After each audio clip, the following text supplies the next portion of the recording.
Bem, bom dia a todos.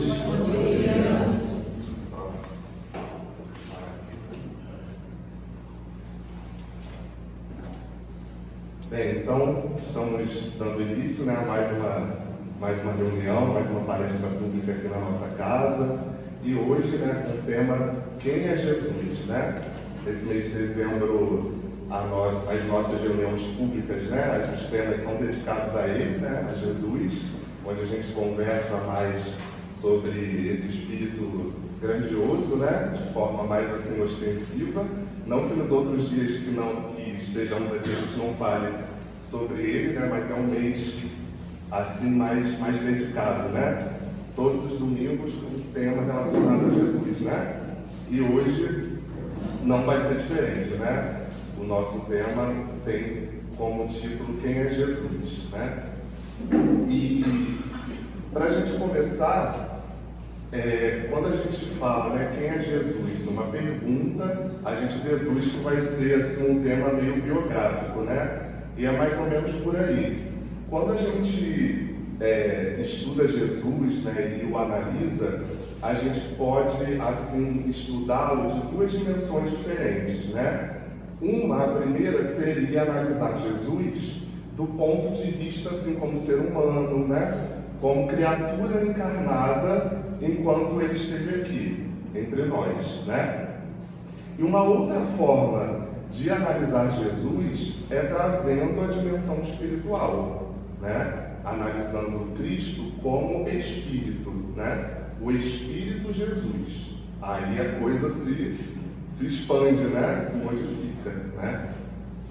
Então, a gente vai começar essa análise, né, essa conversa, analisando Cristo encarnado, ser humano, Jesus. Depois a gente vai partir para esse ponto de vista espiritual, tá? Então, se a gente analisar, né, os feitos de Jesus lá na Judéia, né, na Galileia, quando ele aqui esteve, quando ele aqui viveu, a gente vai perceber assim de pronto, né, sem sombra de dúvidas, de que Jesus, né, ele faz parte, com certeza ele está no topo, né, das figuras mais assim importantes da história humana, né?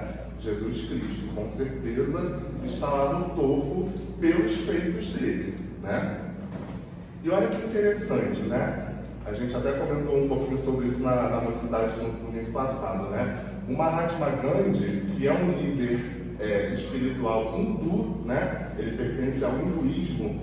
Ele disse, alguns de vocês já devem ter ouvido isso, ou todos, né? De que se todos os livros da Terra fossem perdidos, né? E que se sobrasse só o Sermão da Montanha, nada se estaria perdido, né? Olha que coisa linda, né? Isso já até mostra uma grandeza espiritual do Gandhi, né? Porque ele não era cristão, né? Ele é hindu. Então, o Gandhi, né, o Mahatma, ele reconhece no Sermão da Montanha, né, um marco assim filosófico, religioso, espiritual para a humanidade, né? Dizendo que se todos os livros da Terra fossem perdidos, né, que se sobrasse só o Sermão da Montanha, nada se estaria perdido, né?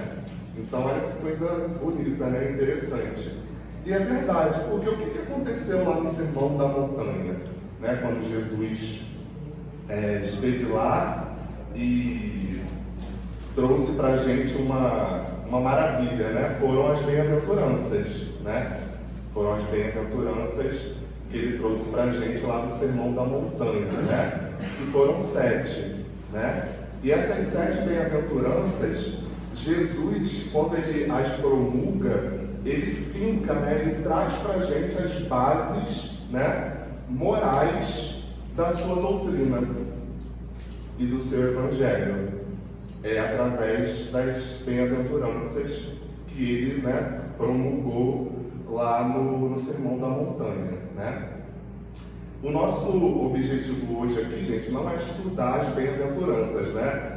Falar de cada uma no detalhe, o que elas significam, né? A gente já teve esse estudo provavelmente vamos ter de novo em algum momento, né? Mas só para a gente, assim, citá-las, né, as 7, elas são, né? Bem-aventurados os pobres de espírito, porque deles é o reino dos céus, né? Bem-aventurados os que choram, porque serão consolados.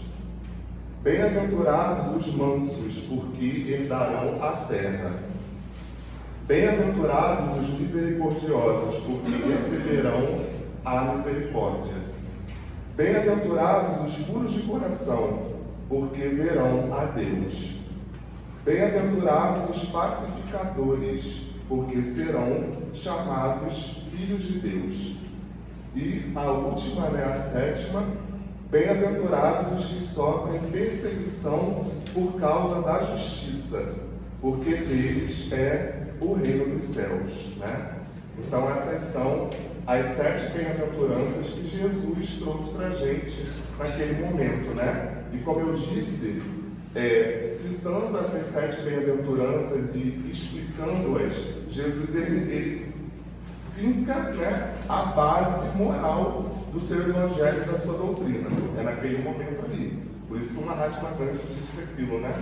Que se todos os livros da terra fossem perdidos e sobrasse só o sermão da montanha, nada se estaria perdido, né? Então, o sermão da montanha, gente, ele é um código de conduta, né? Ele é um código de conduta moral para todos nós. E esse código, ele serve para todos os povos, para todas as nações, né? Para todos os países. Ele é atemporal, né? Seria isso, ser atemporal. Ele vai, né? O tempo vai passar, os séculos vão passando e ele vai continuar sendo válido. Ele vai continuar existindo, vai continuar tendo, assim, poder mesmo, né? De modificação em nossas vidas, né? Por isso que ele é atemporal. Só beber uma aguinha. Tem gente que fala que no domingo todo não bebe um pouquinho de água, né? Eu, nossa senhora, a voz, a garganta vai ficando seca. Mas não é nem de nervosismo, na mocidade já se também fico com a minha garrafa ali do lado de água. Então vamos lá, gente. Continuando, né? Então, do mínimo, Jesus ele fez o máximo. Olha que coisa legal, né? A gente pensa assim, do mínimo, Jesus fez o máximo. O que isso quer dizer? Eu perguntei esse domingo passado, né?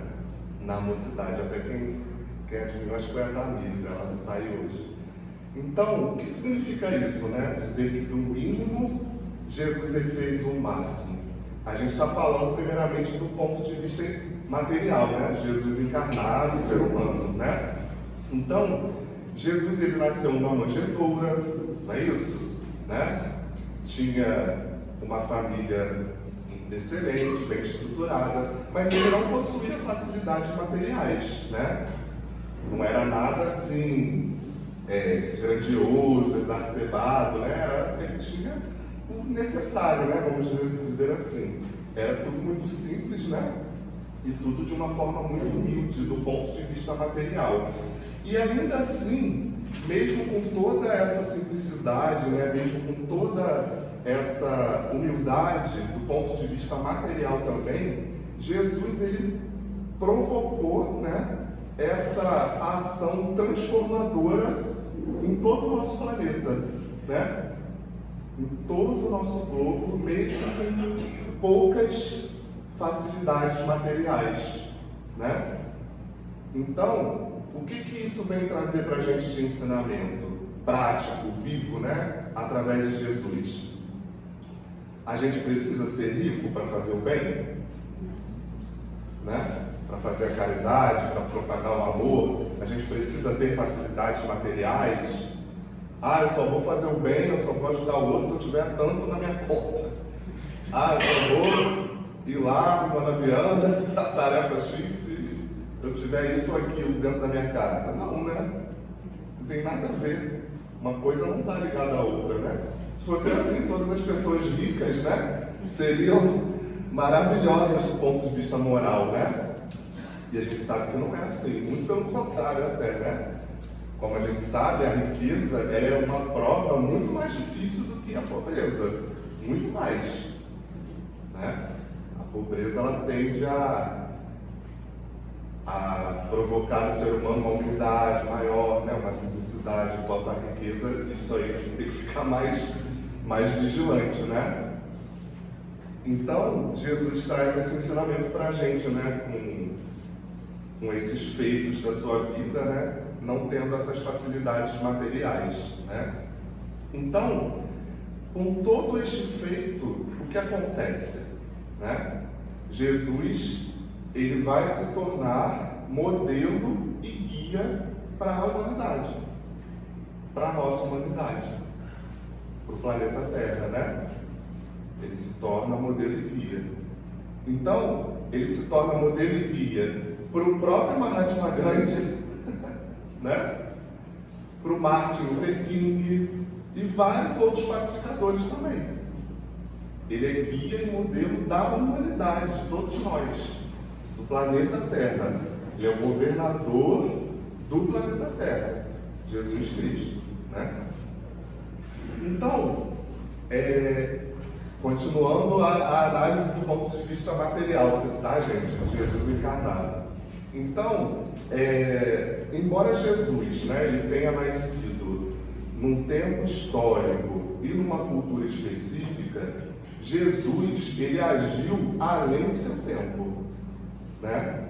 Ele agiu além do seu tempo. E o que significa dizer isso? Que Jesus, ele agiu além do seu tempo, né?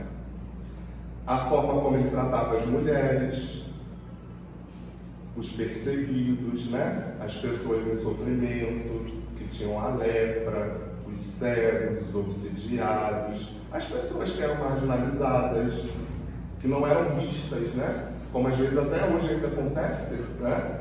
Naquela época mais ainda, né? As pessoas que não eram vistas pela sociedade, que não recebiam a atenção de quem tinha o poder, né? E até mesmo os poderosos, a forma como Jesus se dirigia, né, aos poderosos. Ele tratava todos sem distinção, né? Sem distinção, com respeito a todos, da mesma forma, igual, né? Não tinha privilegiados, né? Na sua tratativa, né, para com as pessoas. E Jesus, gente, ele tinha, né, e tem, né, uma força gigantesca, um magnetismo assim estrondoso, né, para corrigir os erros, né, os nossos erros. Então, Jesus, né, ele diz onde está o erro, né, olhando nos olhos, mas ele não condena, né? Jesus, ele não condena ninguém, mas é um magnetismo tão grandioso que só dele apontar o erro, né, olhando nos nossos olhos, aquilo já provoca na gente, né, um movimento, né, que faz com que a gente tome consciência, né, dos nossos atos, dos erros aí no caso, né, e se esforce para corrigir, para melhorar, né? Então, viu, galera? Vou precisar encher de novo. Se bobear, vou beber essa jarrinha toda aqui até o final da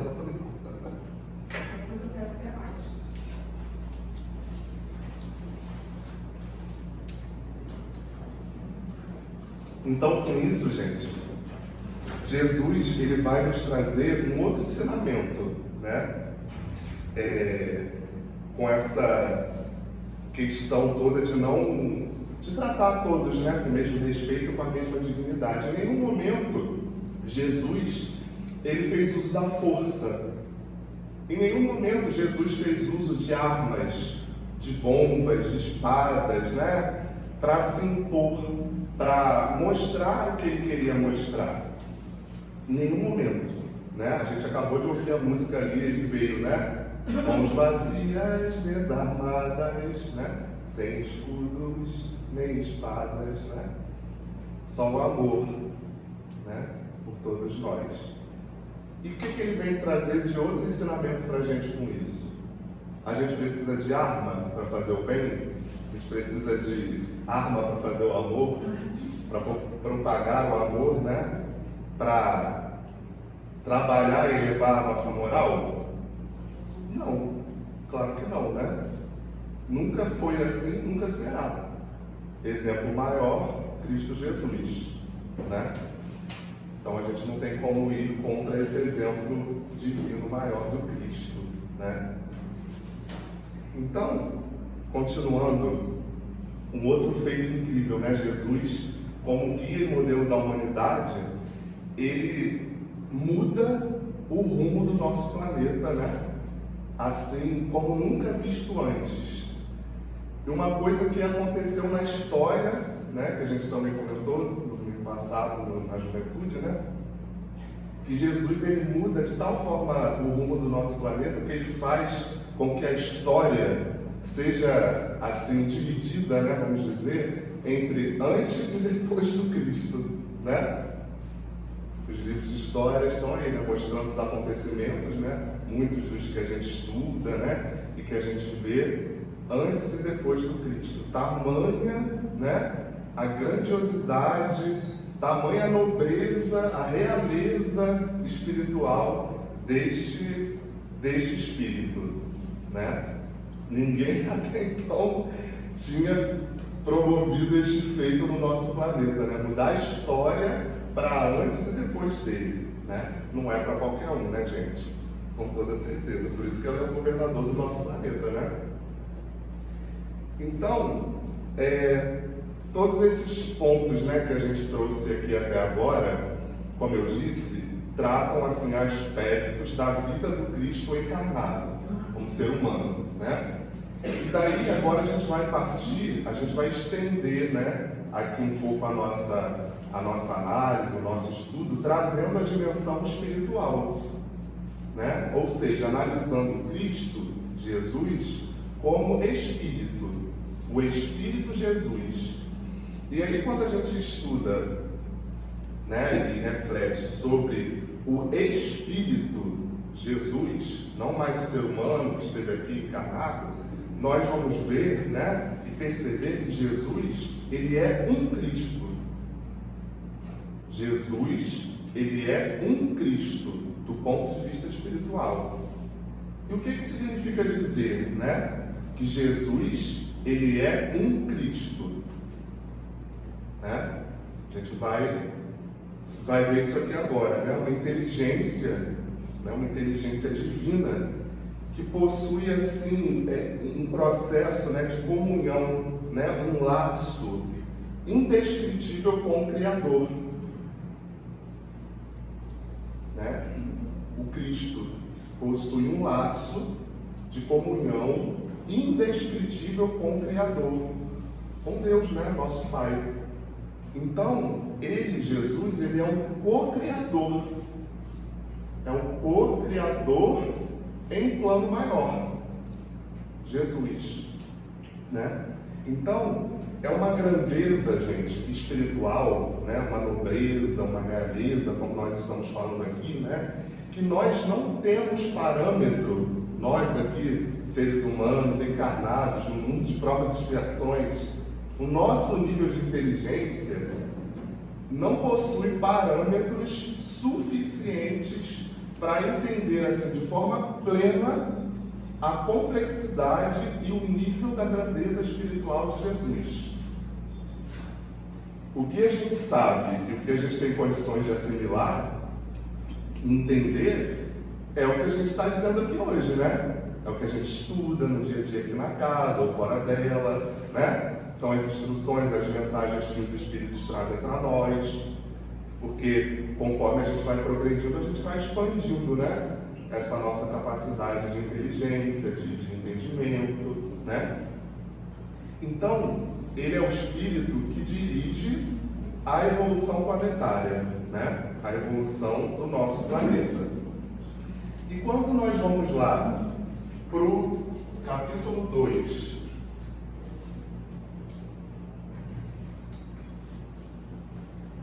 do Evangelho segundo o Espiritismo, né, que tem como título Meu Reino Não É Deste Mundo, isso é uma fala de Jesus, né? Meu reino não é deste mundo. A gente percebe ainda mais essa nobreza espiritual de Jesus quando ele diz isso, né?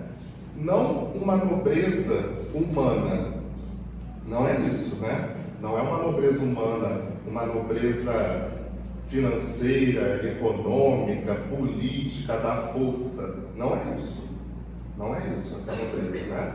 É uma nobreza que vai se traduzir na inteligência e no caráter moral do Cristo.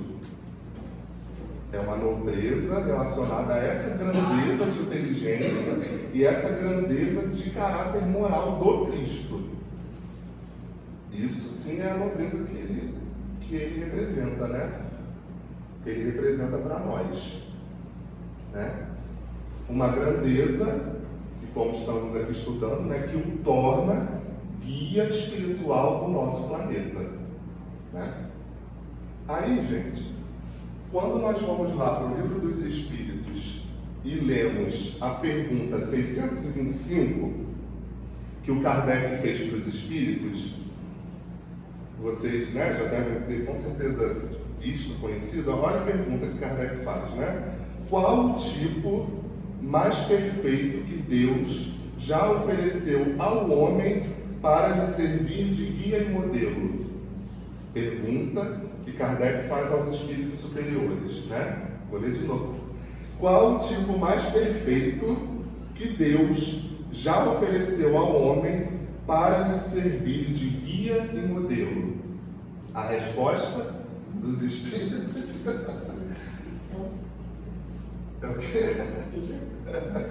Isso aí, né? Jesus, né? Essa é a resposta, simples e única e poderosíssima, né? Jesus é a resposta que os espíritos superiores dão para Kardec, para a gente, né? Então tá aí, mais uma vez, mais do que comprovado, né? Essa sua grandiosidade, essa sua nobreza espiritual que o faz tornar, né, guia e modelo, líder do nosso planeta, né? Então, olha que interessante, né? A partir do Jesus humano, do Jesus encarnado, nós temos a criação, né, vamos dizer assim, o surgimento, né, do cristianismo. E a partir do Jesus Espírito, nós temos a governadoria do planeta. É essa a diferença, né, vamos dizer assim, de dimensão dele encarnado, ser humano, para ele espírito. Encarnado, surgimento do cristianismo, né? Jesus Espírito, governadoria do nosso planeta, né? Então, Jesus, né, ele é guia, modelo, líder, governador para os hindus, para os muçulmanos, para os cristãos, para os judeus, para os ateus. Ele é guia e modelo da humanidade inteira. Guia e modelo para todos, né? A gente viu o exemplo lá de Mahatma Gandhi no início, né? Que é hindu. Então ele é guia e modelo para todos nós, né? Continuando, gente, nós somos informados por Emmanuel, né, que o sistema solar ele é dirigido por um grupo, né, por uma falange de espíritos puros que ficam, né, lá no Sol, dirigindo todo o nosso sistema solar, né? Então, são espíritos, com toda certeza, né, de uma elevação espiritual gigantesca, né, tremenda. Então, eles são co-criadores em plano maior, né? E o Cristo também é. E o que significa dizer isso, né? Que esses espíritos puros, crísticos, são co-criadores em plano maior,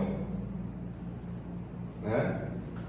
Se a gente for estudar, nós vamos ver que são espíritos que formam planetas, são espíritos que formam galáxias, são espíritos que formam sistemas solares, são espíritos que formam constelações, né? São esses espíritos, eles são co-criadores. Não são criadores, assim, em plenitude, porque senão seriam Deus, né? Seriam deuses. A gente sabe que existe um único Deus só. Ele é o único Criador, Pai. Então, esses outros, assim como Cristo, né, como nós estamos estudando aqui, são co-criadores. Eles não formam o universo, né? O universo é a criação de Deus, mas formam planetas, formam galáxias, constelações, sistemas solares. Isso sim, isso eles formam, né? Então, são espíritos, gente, que assim, eles estão além da angelitude. Eles estão além da angelitude. O nosso objetivo, né, todos nós, é chegar à perfeição. Não é isso? Perfeição moral, espiritual, né, através das sucessivas encarnações. A gente vai chegar àquele estado lá de felicidade suprema, de perfeição moral, espiritual, de pureza. Todos nós vamos chegar. Uns vão chegar mais rapidamente, outros vão demorar mais um pouquinho, né? E esses espíritos co-criadores, esses espíritos crísticos, que não tem só Jesus, né? Um grupo, é uma falange de espíritos crísticos, e Jesus é um deles, né? São espíritos, gente, que estão além, estão acima da angelitude, acima da perfeição moral e espiritual. Ou seja, né? Quando a gente chega a essa fase de pureza, de perfeição, existe ainda uma outra linha de evolução destinada aos espíritos puros. E Jesus, ele está lá na última categoria, na última escala dessa linha de evolução dos espíritos puros. Os espíritos crísticos, né, estão nessa última fase, né, nessa última categoria de evolução dos espíritos puros. Então, olha que coisa, né? Às vezes a gente acha que vai chegar no estado de pureza, né, de perfeição, vai acabar tudo, que a gente vai ficar lá na maré mansa. E, gente, quanto mais a gente evolui, mais a gente trabalha, né? Ao contrário do que muita gente pensa, né? E olha que coisa, né? Ainda depois do nível de pureza, ainda existe uma outra escala evolutiva destinada aos espíritos puros. E o Cristo está lá nessa última categoria lá de evolução, sendo co-criador também, né? Jesus, ele formou a Terra, né? Auxiliou a formar a Terra, claro, um outro grupo, né, de espíritos puros também, o auxiliando, né? Mas ele como líder, né? Ele como guia. Quando Jesus formou a Terra, arquitetou o nosso planeta, ele já era espírito puro, ele já era o Cristo. O planeta que ele tinha vivido, evoluído nas suas sucessivas encarnações, já tinha sido até extinto, né? Então, olha só para a gente ter uma noção também de tempo, né? Imaginem quanto tempo, né, isso tudo durou para acontecer, né? Então, é uma grandiosidade realmente muito grande que a gente não tem realmente parâmetro, né, para assim assimilar essa grandiosidade toda, né? Essa nobreza toda. A gente não tem parâmetro suficiente. A gente não tem, né? O nosso estágio evolutivo atual, né? E essa informação, gente, até para quem quiser saber depois, né, e ler mais sobre, está lá na Revista Espírita de fevereiro de 1868, tá? Quem quiser ler mais um pouquinho sobre, né? Então, frente a isso tudo que nós estamos falando aqui, né? Isso tudo serve para a gente ter uma ideia, como eu disse, um padrão, que nós não temos parâmetro suficiente, né? Então é para ter realmente uma ideia de quem é o Cristo. Então, olhem só, né? Um espírito que precisou, assim, se apequenar, né? Ele precisou se apequenar para estar aqui conosco. E o que quer dizer isso, né? Que Jesus precisou se apequenar para estar aqui, né? A gente já estudou isso também. O seu perispírito, não é isso? Sofreu uma modificação para habitar novamente um corpo, esse corpo aqui, material, terreno, que Jesus já era puro, né? Então, nas suas últimas encarnações evoluindo, ele já não habitava mais um corpo como esse nosso aqui. Porque o corpo físico também, conforme a gente progride, ele também vai se tornando mais sutil com o tempo. Se a gente for parar para pensar, o nosso corpo físico ele é super denso, super denso.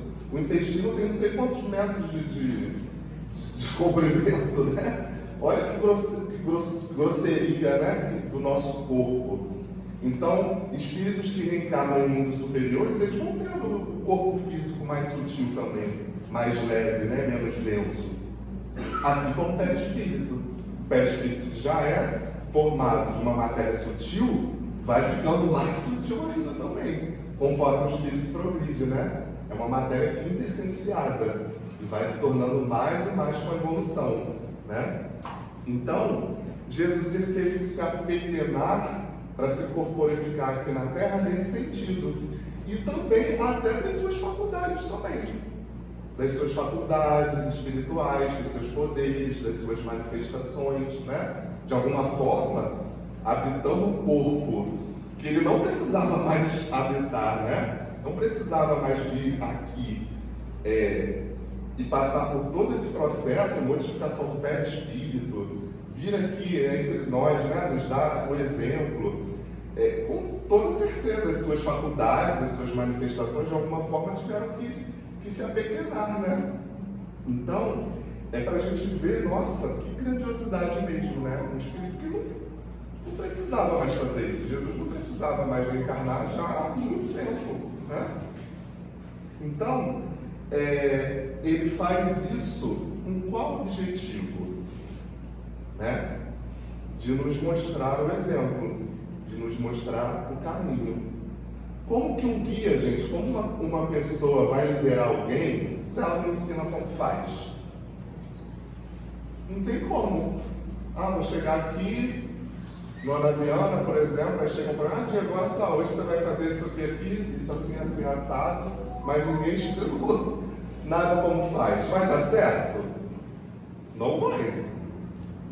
Alguém tem que explicar como se faz, não é? Alguém que já sabe, alguém que já conhece, né?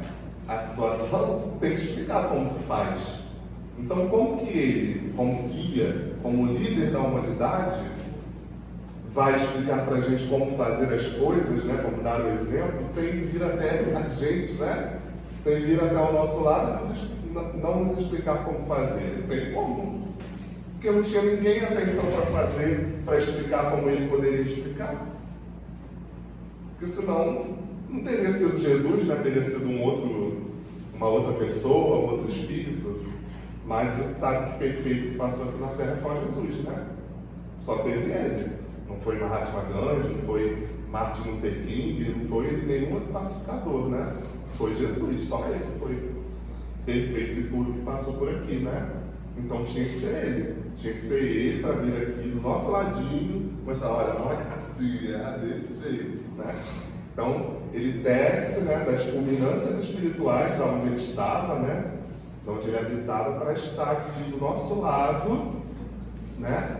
Explicando como deveríamos fazer. Esse é o papel de um líder, né? O papel de um guia é esse, mostrar como faz. Aí sim, mostrando como se fazer, aí sim, ele pode, né, de forma plena, ser o nosso guia, o nosso exemplo, o nosso modelo, o governador do planeta Terra, né? Então, essa abordagem espírita, né, ela transcende, né, ela maximiza o entendimento do Cristo. Quando a gente passa a estudá-lo e analisá-lo, não só da perspectiva como ser humano, encarnado, né, quando aqui esteve, os seus feitos, quando a gente traz essa dimensão espiritual e vendo que Jesus é um Cristo, aí nós temos uma visão, né, mais completa de quem ele é, né? Então, todos nós, né, que estamos aqui encarnados hoje, nós estamos progredindo, né? E assim, chegando, né, com o objetivo de chegar a essa evolução, a essa grandiosidade toda, né, representada pelo Cristo. Vai demorar para a gente? Ou vai ser rapidinho? Vai demorar, né, gente? Com toda certeza, sabe-se lá quantas encarnações a gente ainda vai precisar, né? Para chegar, né, num nível de grandeza, de pureza, de nobreza espiritual, né? Como a do Cristo, assim. Então vai demorar, com toda certeza vai demorar. Mas o que é importante nessa história toda para a gente, né? O que é importante? A gente saber que a gente tem uma referência, né? Nós temos um referencial, que é Ele, que é Jesus. Ele é o nosso referencial, né? É o nosso exemplo, é o nosso guia, é Ele, né? Por todos os seus feitos, né? Então, Jesus, né? Ele vai, assim, muito além de um líder religioso, muito além de um filósofo, muito além de um educador, muito além de um pedagogo, né? Ele é guia, mais uma vez falando, ele é guia e modelo da nossa humanidade. Ele é o governador do planeta Terra, né? Então, considerando, né, gente? Considerando a quantidade, né, de espíritos que evoluem aqui no nosso planeta e tendo nele, né, tendo em Jesus a referência, o referencial para todos nós, a gente pode ter uma ideia, né, também, uma noção de quem é ele, né? Um referencial para toda a população terrena, né? Encarnados e desencarnados, né? A gente não pode esquecer da dimensão espiritual, que é muito maior, né? Muito maior do que a terrena, né? A quantidade de espíritos desencarnados, né? E aí, gente, continuando já, rumando também, né, para os nossos pontos finais, frente a isso tudo, né, que a gente falou aqui hoje, estamos refletindo, né? Eu acho que, assim, o grande equívoco nosso, né, como criaturas aqui que estamos encarnadas e desencarnados também, né, é desprezar esse código de conduta moral, né, que o Cristo veio nos mostrar. Porque esse código de conduta, que foi exemplificado por ele de forma viva, né, de forma ativa, plena, sem o uso da força, sem o uso da violência, é a chave para a nossa felicidade, né? Esse código de conduta moral do Cristo é a chave para a nossa felicidade. Então, quanto mais a gente demora para aplicar nas nossas vidas esse código de conduta moral, mais a gente vai tardar o encontro com a felicidade suprema, né? Mais a gente vai tardar. Claro que a gente não está dizendo aqui que é um processo fácil, né? A gente sabe que não é. A gente sabe que não é. A gente ainda está muito enraizado, né, no homem velho, aquela coisa toda, né? Velhos hábitos, enraizados, que são difíceis para a gente mudar, né? A gente sabe disso. A mudança, ela é difícil, né? Demorada, é um processo de vigilância, diário, tudo mais, né? Mas a gente não pode só saber disso e aceitar, né? A gente não pode saber só disso e aceitar. A gente tem que, a partir de um conhecimento maior, como a gente está tendo, a gente precisa se esforçar para mudar. Mesmo sabendo que a gente vai continuar errando, a gente vai continuar falhando, tem horas que a gente vai dar uma estacionada, enfim, mas a oportunidade realmente de evolução está sendo o hoje, né? Está sendo hoje, enquanto a gente está aqui encarnado. A gente sabe que é enquanto estamos encarnados que a gente é realmente provado e espiado aqui na Terra, né? É no corpo. E se nós estamos aqui no corpo, né? Aí a gente tem que ficar de olho, né? Porque a gente não sabe quando a gente vai voltar para o plano espiritual, né? Para a nossa casa de verdade, né? A gente não sabe. Então, a gente tem que se atentar a isso, né? Então, gente, para a gente finalizar aqui, eu gostaria de trazer duas mensagens que o Cristo, assim, já falou, né? Frente a gente sabe que a gente está vivendo hoje, né? No nosso planeta, momentos difíceis, não é isso? Porque a transição está acontecendo, né? Mesmo que talvez lentamente, né? Mas essa mudança, esse movimento de transição, né? De um mundo de provas e expiações para um mundo de regeneração que começou lá com o advento da doutrina espírita, com o espiritismo, com Allan Kardec, né? E todos os espíritos que o auxiliaram a trazer, né? Essa boa nova, essa novidade para a gente que é o espiritismo. Ali começou o movimento de transição planetária, começou ali, mas ainda não terminou. Sabe-se lá quando vai terminar, quando a Terra realmente vai ser assim caracterizada como um mundo regenerado. A gente não sabe quando isso vai acontecer, né? Mas começou lá com o advento do espiritismo. Então, frente a todas essas turbulências, né, que a gente está vivendo, que a gente passa, né? A pandemia que trouxe aí, né, esses desencarnes coletivos, né, de familiares, amigos, vizinhos, pessoas próximas, queridas. A própria questão da quarentena, né, que foi muito sofrida para nós, né? Muitas pessoas que ficaram com problemas psíquicos, né, de ansiedade, depressão, síndrome do pânico, vários outros matizes psíquicos, né? E a gente sempre fala, né, que nossa querida Rosângela está aqui como psicóloga e não deixa mentir, né? Eu mesmo precisei voltar a fazer terapia durante a pandemia, né? Que foi horrível, foi horroroso para mim, achei que eu ia enlouquecer, né? Enfim, a própria questão, né, da guerra, né, entre a Rússia e a Ucrânia, talvez um acontecimento que a gente pensasse que não fosse mais ver, né, aqui no nosso planeta, nos nossos dias de hoje, né? A própria questão das eleições que tivemos aqui no nosso país, né, tão assim agressivas, né? Enfim, várias outras questões e vicissitudes que nós passamos aqui na Terra, né? Como um mundo de provas e expiações que ainda é, né? Eu queria trazer aqui duas mensagens do Cristo para a gente, né? Frente a isso tudo que a gente ainda vê acontecendo aqui, né? Ele diz assim: no mundo tereis aflições, mas tendes bom ânimo, porque eu venci o mundo. Né? Essa é a primeira.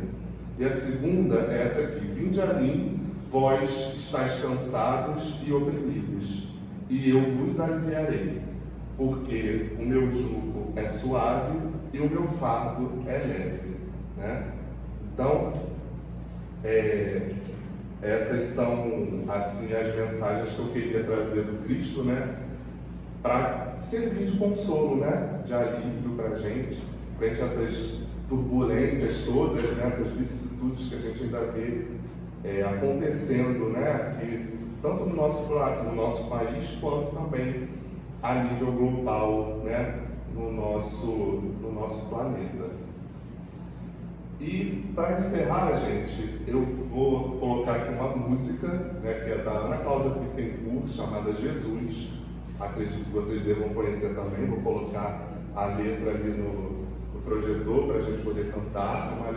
Uma música muito bonita, né? Tem uma letra assim bem legal. Então é para a gente cantar junto, né? Aproveitar aqui esse clima de paz, de harmonia, né?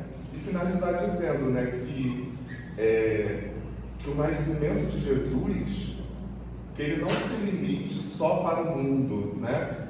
O nascimento do Cristo não seja só um nascimento para o mundo. Muito além disso, o nascimento de Jesus tem que ser dentro da gente, dentro dos nossos corações, né? Então, que além de nascer para o mundo, que ele possa nascer também em nossos corações e renascer a cada dia. A gente não pode deixar ele morrer dentro de nós, né? Ele precisa renascer em todos os dias da nossa vida, né? Então, vou colocar a musiquinha agora ali. Muito obrigado, viu, gente, pelo silêncio de vocês, pelas boas vibrações, e que essa paz aí trazida pelo Cristo, né, que é dele, não é nossa, né, que permaneça, né, por mais tempo possível conosco, né, tá bom? Vou colocar aqui a música. Obrigado, viu, gente, pelo silêncio, pela atenção. Vou botar aqui a...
Uma estrela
você não deixou